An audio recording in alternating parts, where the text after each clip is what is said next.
এগিয়ে আসুন, গণতন্ত্রের পথে আসুন। আপনি গুম খুন হত্যা দিয়ে আর টিকে থাকতে পারবেন না। বাংলাদেশের মানুষ অনেক সচেতন, তারা সবকিছু বুঝে, তারা এখন পর্যন্ত আপনাকে সহ্য করছে। কারণ জাতীয়তাবাদী দলের নেত্রী বেগম জিয়া আপনার মতো নন। উনি যথেষ্ট বিবেক দিয়ে কাজ করেন, উনি দেশের মানুষকে ভালোবাসেন, দেশকে ভালোবাসেন বলেই এখন পর্যন্ত আন্দোলন দিচ্ছেন না।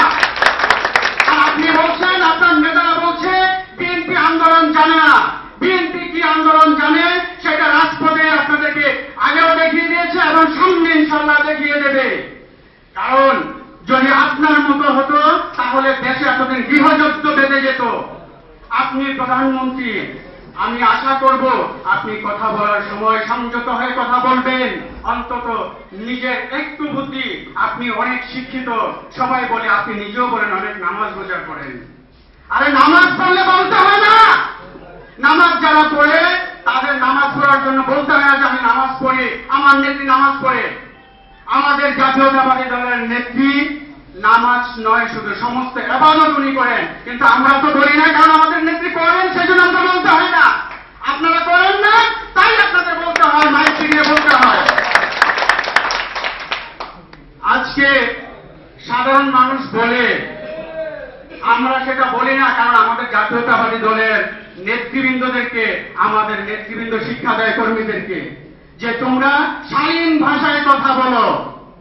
আমাদেরকে প্রথম শিক্ষাটা দেন, তোমরা যখন কথা বলবে নেতৃবৃন্দদেরকে সম্মান দিয়ে কথা বলবে, তোমরা যখন কথা বলবে জাতীয় নেতাদেরকে সম্মান দিয়ে কথা বলবে। আপনি প্রধানমন্ত্রী, আমি আপনাদের নেতাদের কথা তো ভুলেই যাচ্ছি, কারণ হচ্ছে আপনি নিজেই তো শালীনতা রাখেন না, আর আপনার নেতারা কি শিক্ষা পাবে আপনার কাছ থেকে? অবশ্য আপনার কাছ থেকে আশা করার মতো কিছুই নেই, কারণ আপনি যখন প্রধানমন্ত্রী প্রথম হয়েছিলেন তখন চট্টগ্রামের লালদিঘির পর ময়দানে বলেছিলেন একজনকে যদি আওয়ামী লীগে হত্যা করে 10 জনকে হত্যা করবেন, না পারলে হাতে চুরি করে ঘরে বসে থাকবেন। যেই দেশের প্রধানমন্ত্রী হয়ে নেতা কর্মীদেরকে এই নির্দেশ, খুলে নির্দেশ দিতে পারে, তার কাছে ভালো কিছু আশা করা যায় না।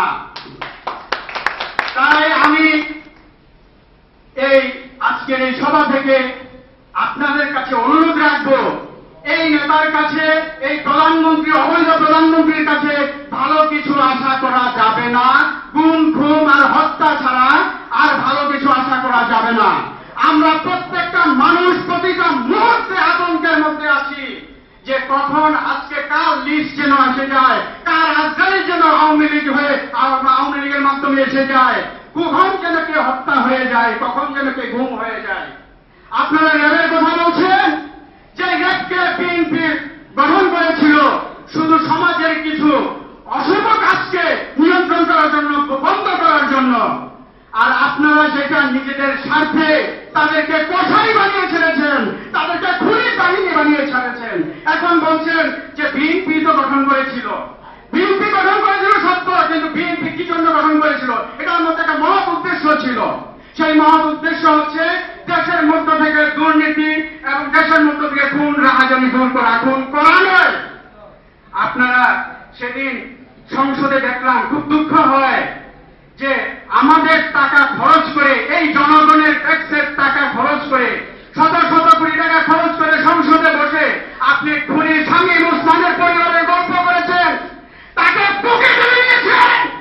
আপনি খুনি শেখ হাসিনা, আপনার বিচার এই জনগণ করবে, এই দেশের মাটিতে আপনার বিচার হবে ইনশাআল্লাহ।